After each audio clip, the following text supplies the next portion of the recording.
Poisons, they're game changers. They're some of the best mundane items in the game. Seek them out. I don't understand why people don't talk about them. Do you guys remember my scrolls video? Well, it's basically the non-magical version of that.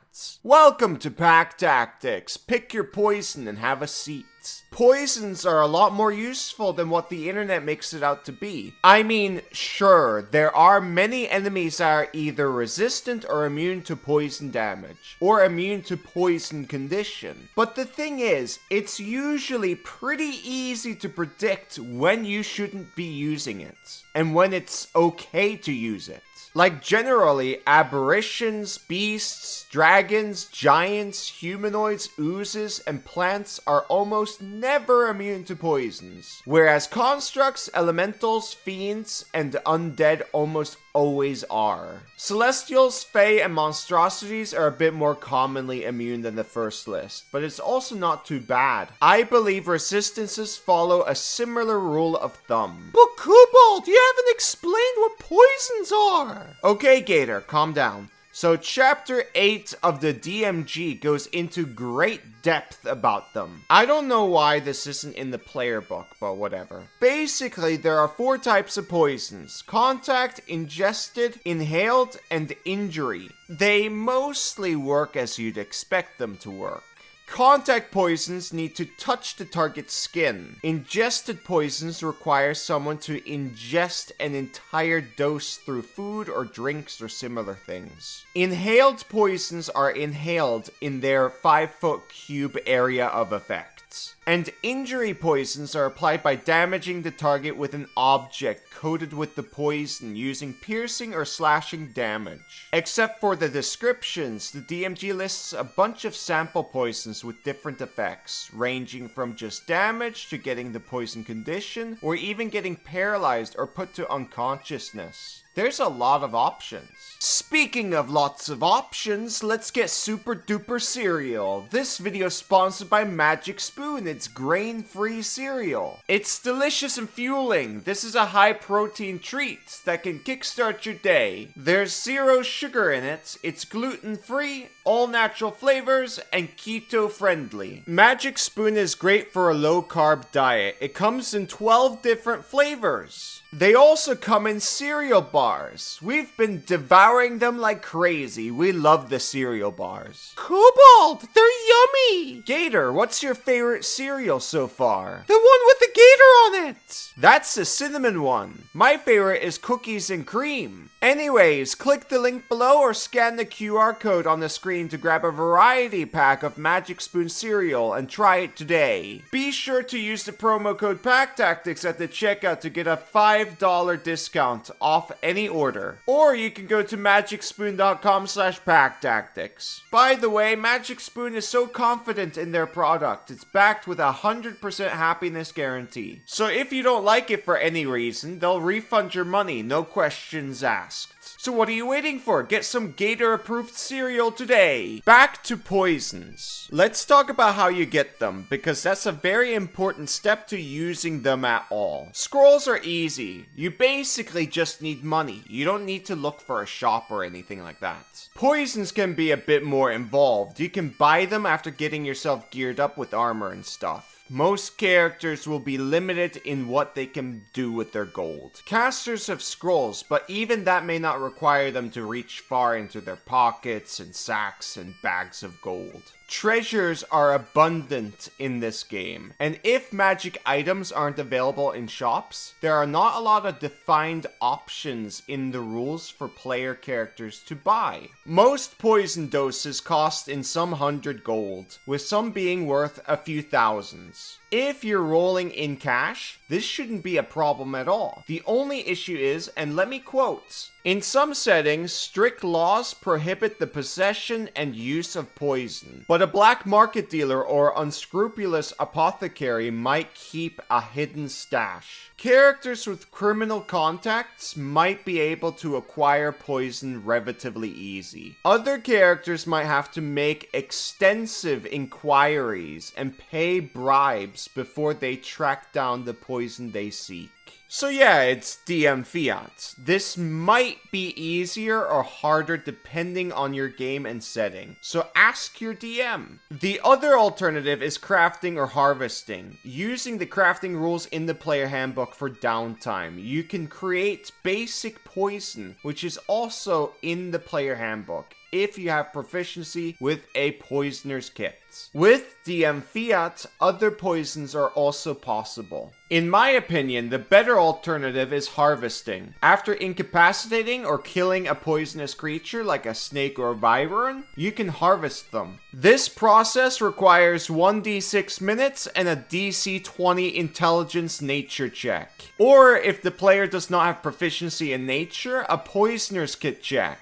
If you get 20 or higher, you get enough poison of the appropriate type for a single dose. If you fail, you are unable to extract any. If you fail by 5 or more, you are actually affected by the creature's poison. The latter is definitely not great. Obviously, you should do this out of combat. Still, I recommend you get as many buffs as you possibly can, like guidance and stuff. If your DM uses the optional rules for additional uses for tool proficiencies in Xanathars, you might be in luck, as proficiency in Poisoner's Kit adds a great special use for just this purpose. Handle poison. Your proficiency allows you to handle and apply poison without risk of exposing yourself to its effects. Its use doesn't just end there though. With a DC 20 check, you can also determine the effects of a poison, which is definitely useful. Don't fear too much about the DC, by the way. The DMG says this: sometimes a character fails an ability check and wants to try again. In some cases, a character is free to do so. The only real cost is the time it takes. With enough attempts and enough time, a character should eventually succeed at the task. However, no amount of repeating the check allows a character to turn an impossible task into a successful one. Of course, this won't work for extracting poisons, but identifying them should always be doable with time. There are a variety of ways to get access to creatures to harvest poisons from. Maybe you just killed a wyvern, or you just bought a pet snake. Maybe your druid wild-shaped into...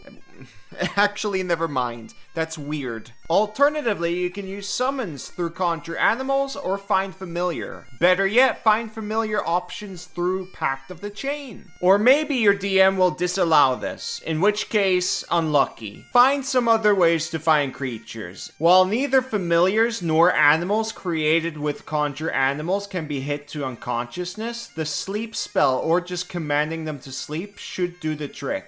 One thing the DMG does not mention is how many times you can extract poison from a creature, which may be a question worth asking your DM. Even if it's only once, it should be quite good though. For example, if you can only get one dosage of a pseudo-dragon's stinger poison as a Pact of the Chain warlock, the 10 gold to create another is more than worth it. I made a video about it a long time ago. Poisons are great. Getting them is just beneficial to your character. For martials, it's just simply a boost to DPR, which is straight up useful. More damage is good. But even for casters, it can be beneficial. I might have talked about Anti-Magic Field before, but it is important to bring it up now. Anti-Magic Field is an incredible spell if you believe your spellcasting to be worse than the enemies. But I often see people wondering what you can do after losing all your magic temporarily. Well, you use stockpiled poisons, of course. Every caster should have at least a light crossbow on them. And that should be quite a good option here. You coat a whole bunch of bolts with strong poisons and then go to town blasting enemies. But Kobold, poisons only remain potent for 1 minute after you apply them. I'm sorry to disappoint you. You've triggered my trap card. I've often seen this misconception, but this is actually only the case for basic poison. And it's a specific beats general kind of situation. The DMG says this for injury poisons. Injury poison can be applied to weapons, ammunition, trap components, and other objects that deal piercing or slashing damage, and remains potent until delivered through a wound or washed off. A creature that takes piercing or slashing damage from an object coated with the poison is exposed to its effects. So, as I said before, it's not a big deal when you face a creature that is not harmed by poisons, because you can just decide not to use it. The poisons can be used at another time. Just like scrolls, pile up as many as you can and use them when it's beneficial. You have to optimize your resources, and that includes items. Okay, you've convinced me, but what poisons are actually good? Honestly, just get whatever you can get access to. But for the good ones, or at least half-decent ones, I'll refer to Tabletop Build's article on the best non-magical items in D&D 5e. There are absolutely more out there, but this is basically all you should remember. If I talk about a DC, it's Constitution, by the way. Essence of Ether is an inhaled poison. It has a DC 15 save to be knocked unconscious for 8 hours, unless the target takes damage or is shaken awake. And it's got no repeat save. It can't be applied ahead of time like injury poisons, but the effect can completely remove a creature from a fight. It's 8 hours and it's got a high DC.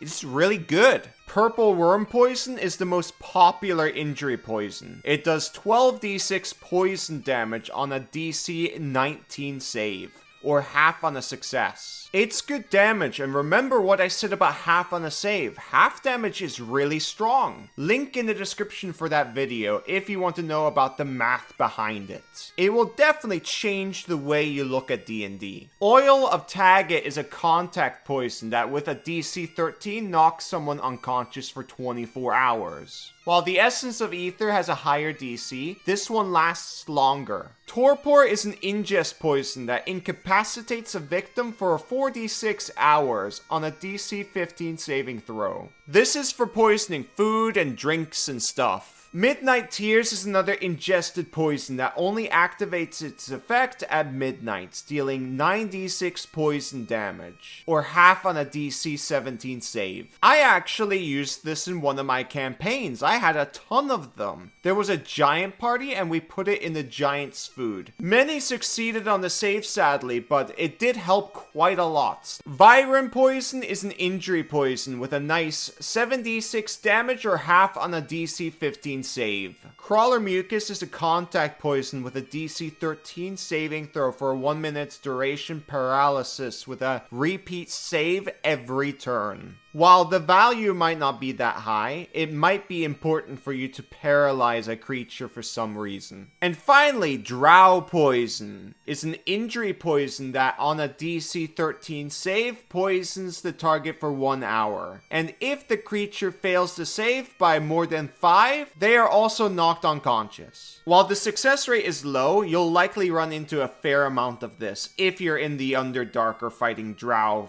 for some reason. And that's the end of the video. You should consider picking up poisons. If you know this, then you know when to use poisons. Poisons are great.